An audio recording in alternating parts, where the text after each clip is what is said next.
Hey everybody, this is Dave on Ice, and this is a pretty special segment, something I've never done before. I'm going to read a short story I wrote.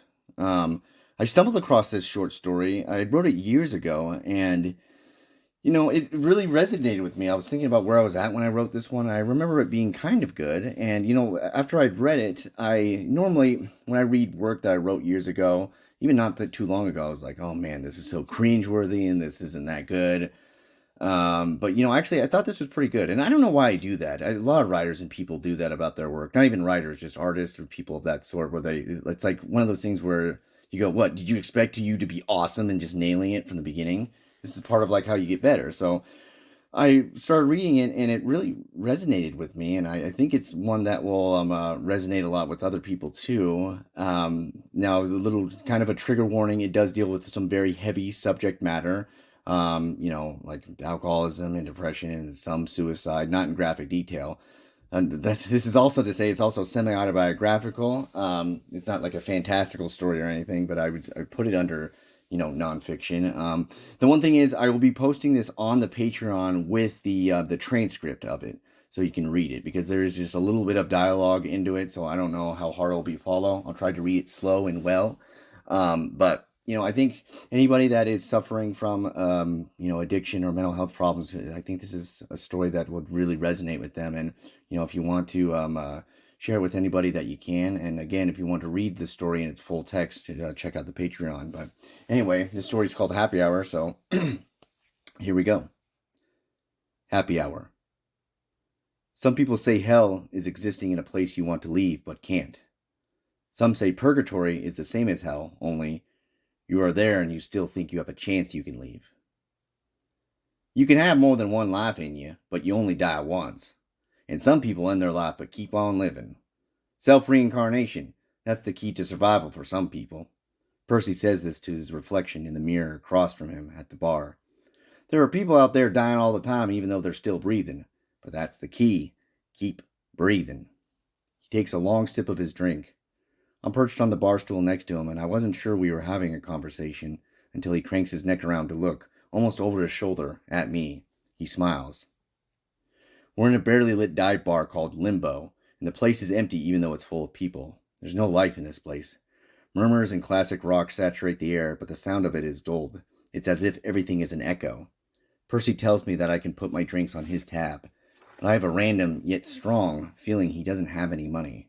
I ask him why he offers when he doesn't know how much I will drink. From the looks of it, he says, it will be as much as he can. I can tell he smokes cigarettes from the way he pauses when he talks. He possesses the eye contact of a salesman. I ask why he wants my tab, and he tells me he likes the feeling of having someone else's burden. He smiles like an amateur actor cast as the devil. He smells like the trunk of a car. His clothes hang off him, like he's a scarecrow in a black shirt and faded jeans. His wavy hair and goatee are gray like shark skin. Yet, he doesn't have a wrinkle on his face, and his teeth are white enough to be bothersome. He looks ageless the way an acoustic guitar does. He slides the rest of his drink down his throat and tells the bartender it's time for some top-shelf whiskey. The bartender asks what kind of top-shelf whiskey he wants, and he tells him as high as he can reach. I order a 7 and 7 and hand my cash to the bartender. Percy raises his eyebrows to his hairline and asks how little faith must a person have in others to turn down something free. I tell him I don't take things from strangers. You come across as a person who thinks everyone is a stranger, he says. We pause in a palpable silence. He swings around the bar stool to face me. The name's Percy. He extends his hand towards me. I never liked the grandiosity in the way people introduce themselves with the phrase, the name's. It insists a cheap sense of self-importance. Plus, I don't believe it's his real name. I don't know why I think this, but it still feels very true. I shake his hand and part of me feels like I do this to see if he's a real person. I don't feel insane, just very distant. He grips my hand for a moment too long and it's chilly and shaky. He gazes at me, his two white teeth digging into his rosy bottom lip. He looks up at me like he's about to say a secret. I turn away and take a large gulp. I take another and anticipate the warmth to grow in my gut. It dawns on me that I never told him my name and that he never asked. I sit and I drink and look at my reflection in the mirror across from me. I look exhausted. My bourbon brown hair is ruffled, pouring down my face. My eyes are sunken like an anglerfish. My beard looks wild, the way the frazzled hairs poke out in all directions. I have thin cracks slicing through my dried-out lips. I don't remember looking this bad this morning. Actually, I don't remember this morning. It's been 3 glasses of liquor now, and I still don't feel the warmth in my gut. I look for my phone to see what time it is. I pat my pants and my pockets are limp. As I start to search my jacket, I realize I have no idea what time it is. A tremor of fright shoots through me because I'm so lost on time that I'm not even sure if it is morning or night.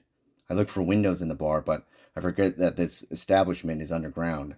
I strain to remember if it was light or dark out when I came here, but my mind is completely empty. I panic as I begin to wonder if I'm in a blackout, but I know I haven't drank near enough for that. And the truth is that someone in a blackout never wonders if they're in a blackout. I lick my split, severely chapped lips. I notice something in my reflection. My teeth are incredibly white enough to be bothersome. "We should make a toast," Percy proclaims. "What should we toast to?" "If we had something to toast to, I don't think we'd be here alone, drinking," I say, sneering back at him. I don't know why I say this so angrily, or why I'm so short with him. I look around the bar and I see that everybody has come with someone, but no one is talking to each other. The guitar ballad on the jukebox is the only thing that dissipates the silence, and even that sounds distant, and somehow haunted. I've yet to see anyone smile, except Percy. He chuckles at my comment and tells me to lighten up. I start to think that Percy has put something in my drink. But the more I question this notion, the more I realize there's no way he could have gotten anything in my glass. I start to free fall in thought when I begin to wonder why I even think he would do something like that. I look down at my drink and see it's empty. I still have not felt the wave of warmth come to my belly. I order another 7 and 7 and start pulling dollar bills out of my pocket. Percy puts his hand down on my crinkled wad of money with one hand and gestures to the bartender with the other. He tells me that it's okay. He tells me to let go. Just let it go. Another man sits down next to me. He's in a tight suit and tie. His hair is slicked back with enough product that it shines in the light. He's handsome and preoccupied. He peers at his cell phone with a very serious look on his face. He scrolls through his phone, his square jaw illuminated, his steely eyes aggressively flicking his thumb. He fits in this bar as well as a cowlick. He's dressed too nice, adorned in a jet black suit and a blood-red tie. I turn towards him and notice he has a flower pinned to his breast pocket. It's wilted and gray. The petals hang off the stem the way cigarette ash droops from the tip of the ember. This distracts me long enough right before I can ask him what time it is, and then his ringing phone screams awake. He stands up, plugs his ear with his other hand, and briskly walks away as he answers the phone with a simple commanding, "Yes." For some reason, I've become intensely concerned with what he is doing. The music stops for a moment and the bar becomes starkly quiet. Quiet like how it must sound in space. For a moment, I feel like I'm in a dream. Everything around me has a shine to it. I find it hard to swallow and reach for my drink. I finish it in a nervous chug and bang it down on the counter. The alcohol stings. A rustic version of Amazing Grace backed by a harmonica playing begins to drown out the noise throughout the bar. "I used to play this song on the Ivory," Percy says while softly humming. I notice his fingers tap on the counter as he plays an invisible piano. "I used to be good," he states with a wink. His teeth are getting brighter. I recognize that everything in the bar that's white is getting brighter.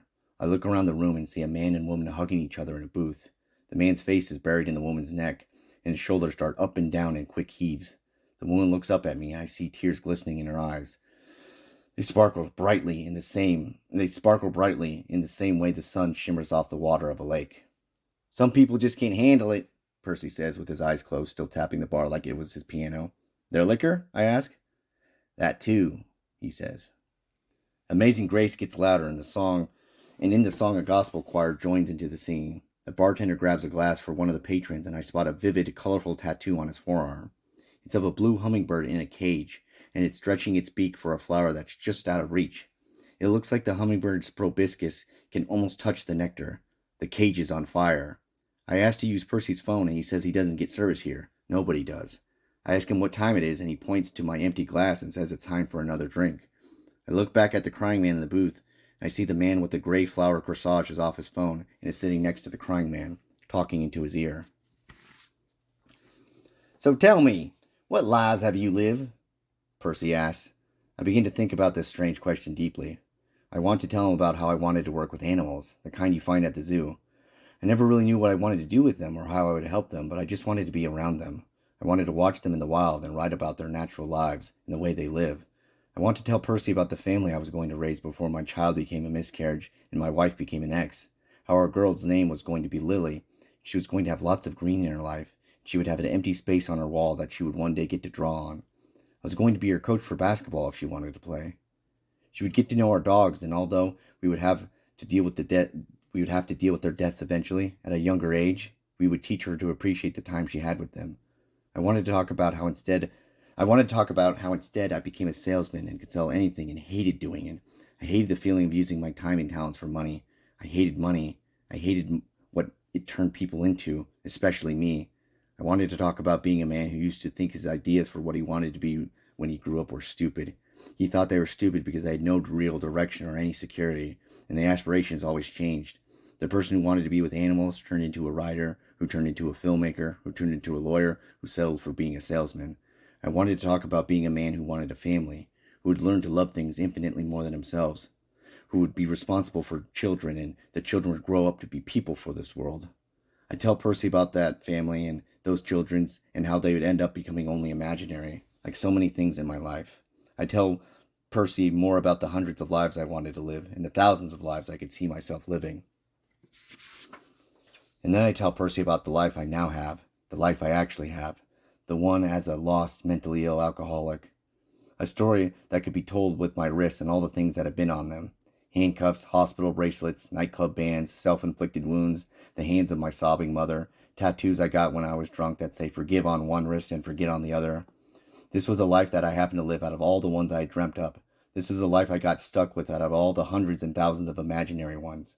I tell him about the endless depression, the nights in the psychiatric ward, the days of lying in bed long enough that my sheets would start to smell like cold dirt, then the drinking, always drinking alone to muster up the will to attempt another day, drinking the car before facing life, inhaling as much liquor as possible and staring at myself in the rearview mirror, making sure I was drunk enough to face work, holidays, funerals, anniversaries, apologies, first dates, or court appearances, proposing, seeing the ultrasounds and sonograms of my child, breaking laws, breaking bad news, burying my dogs, trying to write, trying to make love, trying to sleep, trying to live. Out of all of them, this is the life I have. I've watched all the lives I'd planned and wanted slip away. These days I'm just breathing. It doesn't matter, I mutter. I just have this life now, Percy. Had, Percy says and grins. He stares directly into my eyes as if he's holding them. My eyes begin to swell and tears encase them the way cellophane covers a cigarette pack. He grips me in his gaze while flashing a blindingly white smile. He begins to chuckle, and the chuckle slowly turns into guttural laughter until that becomes uncontrollable cackling. He puts his hand on my shoulder and pats it a few times. What I mean to say is, he reconfigures himself on the bar stool to face me. It could be the life you had. They say all good things must come to an end. Bad things can too. He takes my hand off his shoulder and swings around to face the bar. He orders another top-of-the-top shelf drink. I wipe the film of wetness from my eyes and try not to sniffle too loudly. He knows what I plan to do tonight. He knows about the industrial tower downtown. He knows that's where I plan to jump. I suppose, Percy says, this time without a smile, there are other ways bad things can end, but some ways are permanent. Some ways break more things than they fix. He holds his drink close enough to his face, but just out of reach, just like the hummingbird burning in the cage. Amazing Grace begins to close on its final notes. I see the man in the suit with the wilted flower walking with the crying man towards the exit of the bar. The man in the suit holds the door open for him, and the sad man walks out of the bar. Some things you need to let go of, yes, but you don't have to let go of everything. You can end a life without dying. Self-reincarnation, Percy says. The crying man has left the bar, and a cold wind pushes its way through, whipping around the room until it makes its way towards me and starts biting my neck. It's chilly, and the air is thin. It now feels that I am on top of a very high place, very high up, and I can hear the white noise of traffic from afar. The bar stool feels like it has elevated me hundreds of feet off the ground. The man in the suit with the gray rose is across the room, leaning on the jukebox, staring at me. I tell Percy that I am very, very, very scared. I tell him that I don't know what to do. Keep breathing, he says. Sometimes that's all you can do.